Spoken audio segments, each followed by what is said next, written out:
ಶಿವಮೊಗ್ಗ ಜಿಲ್ಲೆಯಲ್ಲಿ ಇಸ್ಪಿಟ್ ನಿಂತಿತ್ತು.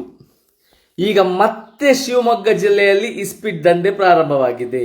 ಮತ್ತೆ ಇಸ್ಪಿಟ್ ದಂಧೆ ಯಾರು ನಡೆಸ್ತಾ ಇದ್ದಾರೆ ಅಂತ ಹೇಳಿದ್ರೆ, ಒಬ್ಬ ರಾಜಕಾರಣಿಯ ಮಗ ನಡೆಸ್ತಾ ಇದ್ದಾರೆ. ಎಷ್ಟು ಒಂದು 20 ಕಡೆಗಳಲ್ಲಿ ನಡೀತಾ ಇದೆ. 20 ಕಡೆಗಳಲ್ಲಿ ಬೇರೆ ಬೇರೆಯವರನ್ನ ನಡೆಸ್ತಾ ಇದ್ದಾರೆ. ಭದ್ರಾವತಿ ಆಗಿರ್ಬಹುದು, ಹೊಳೆಹೊನ್ನೂರು ಆಗಿರ್ಬಹುದು, ಕೂಡ್ಲಿಗೆರೆ ಆಗಿರ್ಬಹುದು, ಉದ್ದಂಜನೆಯ ದೇವಸ್ಥಾನ ಆಗಿರ್ಬಹುದು, ಎಲ್ಲ ಕಡೆ. ಭದ್ರಾವತಿಯಲ್ಲಂತೂ ಒಂದೇ ಪ್ಲೇಸ್ ಅಲ್ಲಿ 12 ಕಡೆ ಆಡಿಸ್ತಾ ಇದ್ದಾರೆ. ಇಲ್ಲಿ ವಿಷಯ ಏನಂತ ಹೇಳಿದ್ರೆ, ಇಲ್ಲಿ ಒಬ್ಬ ರಾಜಕಾರಣಿಯ ಮಗ ಇದನ್ನು ನಡೆಸ್ತಾ ಇದ್ದಾನೆ. ಆ ಮಗನಿಗೆ ಯಾರೆಲ್ಲ ಆಡಿಸ್ತಾರೆ ಪ್ರತಿಯೊಬ್ಬರು ಪ್ರತಿ ದಿವಸಕ್ಕೆ 10,000 ರೂಪಾಯಿಯನ್ನು ನೀಡಬೇಕಂತೆ. ಈಗ ಮತ್ತೆ ಪ್ರಾರಂಭವಾಗಿದೆ. ಎಲ್ಲ ಅಲ್ಲಲ್ಲಿ ಯಾವುದೇ ಒಂದು ಭಯ ಇಲ್ಲದೆ ಹೋಗ್ತಾ ಇದೆ. ನಮ್ಮ ಕಾನೂನು ಎಲ್ಲಿ ಹೋಗಿದೆ ಅಂತ, ಕಾನೂನು ಎಲ್ಲಿ ತನಕ ಹದಗೆಟ್ಟಿದೆ ಅಂತ ಕೇಳ್ತಿರೋದು. ಮಂಗಳೂರು ಆಗಿರ್ಬೋದು, ಉಡುಪಿ ಆಗಿರ್ಬೋದು, ಎಲ್ಲ ಕಡೆ ನಿಂತು ಈಗ ಭಯದಿಂದ ಇಲ್ಲಿ ಸಂಪೂರ್ಣವಾಗಿ ನಿಲ್ಲಿಸಿದ ಮೇಲೆ ಇಲ್ಲಿ ಶಿವಮೊಗ್ಗ ಕಡೆಗೆ ಇದು ಟ್ರಾನ್ಸ್ಫರ್ ಆಗಿ ಈಗ ಶಿವಮೊಗ್ಗ ಕಡೆಯಲ್ಲಿ ಅಲ್ಲಲ್ಲಿ ಎಲ್ಲ ಕಡೆ ನಡೀತಾ ಇದೆ. ಮೊನ್ನೆ ಇಲೆಕ್ಷನ್ ತನಕ ಸ್ಟಾಪ್ ಆಗಿತ್ತು, ಇಲೆಕ್ಷನ್ಗಿಂತ ಮುಂಚೆ ನಿಂತಿತ್ತು. ಈಗ ಮತ್ತೆ ಇಲೆಕ್ಷನ್ ಮುಗ್ದ ನಂತರ ಮತ್ತೆ ಪ್ರಾರಂಭವಾಗಿದೆ ಅಂತೆ. ಮತ್ತೆ ಪ್ರಾರಂಭವಾಗಿ ಈಗ ಅಲ್ಲಲ್ಲಿ ಇದರ ಹಿಂದೆ ಇರುವುದು ಒಬ್ಬ ರಾಜಕಾರಣಿಯ ಮಗ. ಎಲ್ರಿಗೆ ಗೊತ್ತುಂಟು.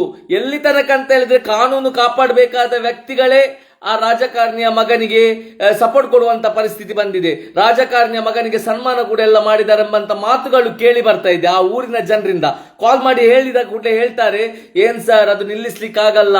ಯಾಕೆ ನಿಲ್ಲಿಸ್ಲಿಕ್ಕಾಗಲ್ಲ ಅಂತ ಹೇಳಿದ್ರೆ, ನಮ್ಮನ್ನು ಕಾನೂನು ಕಾಪಾಡಬೇಕಾದವರು ಆ ರಾಜಕಾರಣಿಯ ಮಗನ ಹಿಂದೆ ಇದ್ದಾರೆ ಸರ್, ಅವರಿಗೆ ಸನ್ಮಾನ ಮಾಡ್ತಿದ್ದಾರೆ ಅಂತ ಹೇಳುವಂತ ಪರಿಸ್ಥಿತಿ ಬಂದಿದೆ. ಇದು ಮಾತು ಎಷ್ಟರ ಮಟ್ಟಿಗೆ ಸತ್ಯ ಅಂತ ನನಗೆ ಗೊತ್ತಿಲ್ಲ. ಯಾಕಂತ ಹೇಳಿದ್ರೆ, ಕಾನೂನನ್ನು ಕಾಪಾಡಬೇಕಾದವರಂತ ಯಾವುದೇ ಕೆಲಸಕ್ಕೆ ನಿಲ್ಲುವುದಿಲ್ಲ ಎಂಬಂತ ಒಂದು ಧೈರ್ಯ ನನಗಿದೆ. ದಯವಿಟ್ಟು ಶಿವಮೊಗ್ಗ ಜಿಲ್ಲೆಯವರ SP ಅವರಲ್ಲಿ ಮನವಿ ಮಾಡ್ತಾ ಇದ್ದೇನೆ. ಹಲವಾರು ಕಡೆಗಳಲ್ಲಿ ಶಿವಮೊಗ್ಗದಲ್ಲಿ ಮತ್ತೆ ಇಸ್ಪಿಟ್ ದಂಧೆ ಪ್ರಾರಂಭವಾಗಿದೆ. ಒಬ್ಬ ರಾಜಕಾರಣಿಯ ಮಗ ನಡೆಸ್ತಿದ್ದಾನಂತ ಹೇಳಿ ಮಾತುಗಳು ಕೇಳಿ ಬರ್ತಾ ಇದೆ. ಭದ್ರಾವತಿ ಆಗಿರ್ಬಹುದು, ಹೊಳೆಹೊನ್ನೂರು ಆಗಿರ್ಬಹುದು, ಕೂಡ್ಲಿಗೆರೆ ಆಗಿರ್ಬಹುದು, ಉದ್ದಂಜನೆಯ ದೇವಸ್ಥಾನ ಆಗಿರ್ಬಹುದು, ಎಲ್ಲ ಕಡೆ ನಡೀತಾ ಇದೆ ಎಂಬಂತ ಒಂದು ಮಾಹಿತಿ ಬರ್ತಾ ಇದೆ. ದಯವಿಟ್ಟು SP ಅವರು ಈ ಕಡೆ ಗಮನ ಕೊಡಬೇಕು. ಅದೇ ರೀತಿ ಕರ್ನಾಟಕ ಪೊಲೀಸ್ ಇಲಾಖೆಯ ಪೊಲೀಸ್ ಅಧಿಕಾರಿಯವರೇ ಮತ್ತೆ ADGP ಅವರೇ, ಕಾನೂನು ಸುವ್ಯವಸ್ಥೆಯ ADGP ಅವರೇ, ದಯವಿಟ್ಟು ಸ್ವಲ್ಪ ಶಿವಮೊಗ್ಗ ಜಿಲ್ಲೆಯ ಕಡೆಗೆ ನೋಡಿ. ಯಾಕಂತ ಹೇಳಿದ್ರೆ, ಕೆಲವರು ಹೇಳ್ತಾ ಇದ್ದಾರೆ ಆ ರಾಜಕಾರಣಿಯ ಮಗನಿಗೆ ಪೊಲೀಸ್ ಇಲಾಖೆ ಕೂಡ ಸಪೋರ್ಟ್ ಮಾಡ್ತಿದೆ ಎಂಬಂತ ಮಾತುಗಳು ಜನಗಳ ಬಾಯಿಗಳಿಂದ ಬರ್ತಾ ಇದೆ ಅಂತೇಳಿ ನಾನು ಆ ಊರಿನ ಕೆಲವರು ಕಾಲ್ ಮಾಡಿ ನನಗೆ ಹೇಳಿದ್ರು, ಸರ್ ಹೀಗೆ ವಿಷಯ, ಎಲ್ಲರೂ ಆ ರಾಜಕಾರಣಿ ಮಗ ಹೇಳಿದ ರೀತಿ ಇದ್ದಾರೆ ಅಂತ. ದಯವಿಟ್ಟು ಈ ಕಡೆ ನಮ್ಮ ಕರ್ನಾಟಕ ರಾಜ್ಯದ ಪೊಲೀಸ್ ವರಿಷ್ಠರು ಕೂಡ ದಯವಿಟ್ಟು ಇತ್ತ ಕಡೆ ಸ್ವಲ್ಪ ನೋಡಬೇಕು.